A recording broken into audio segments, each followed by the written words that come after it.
தமிழ்நாடு இப்போ நல்லா இருக்குதுன்னா யாரு காரணம்? எல்லாம் மேலே இருக்கிறவங்க தான். தமிழ்நாட்டில் மெட்ரோ ஓட போகுதுன்னா யாரு காரணம்? எல்லாம் மேலே இருக்கிறவங்க தான். இப்போ 11 மெடிக்கல் காலேஜ் வந்தது, அது யாரு காரணம்? எல்லாம் மேலே இருக்கிறவங்க தான்.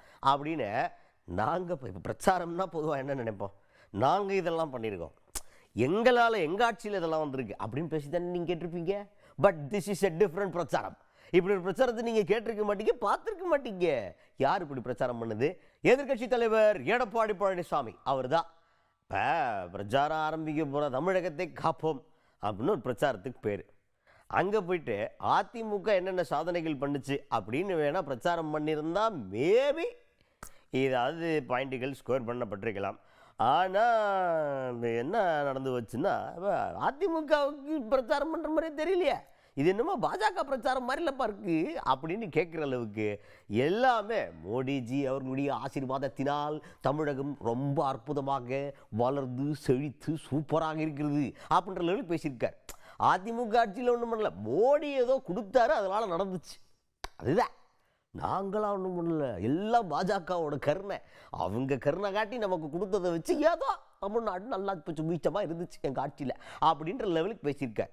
இல்லை நான் மிகைப்படுத்திலாம் சொல்லலை, அவர் பேசுனதை நீங்கள் கேட்டீங்கன்னா அப்படித்தான் உங்களுக்கு தானா கேளுங்க.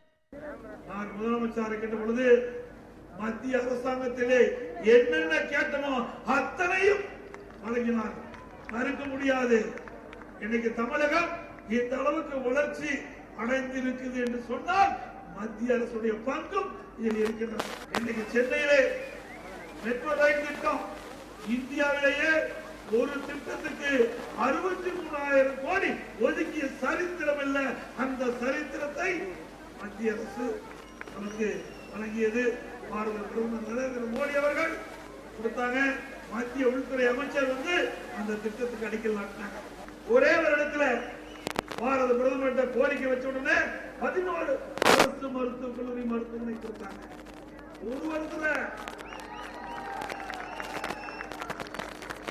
சாதாரண மருத்துவமனையிலேயே அனைத்து இந்திய அண்ணா திராவிட முன்னேற்ற கழக ஆட்சி, பாரதிய ஜனதா ஒத்துழைப்போடு மத்திய அரசாங்கம் 60%, மாநில அரசாங்கம் 40%, அதுல நிதியை பகிர்ந்து பிரம்மாண்டமான மருத்துவக் கல்லூரி, பிரம்மாண்டமான அரசு மருத்துவமனை, இன்டர்நேஷனல் ஸ்டாண்டர்ட்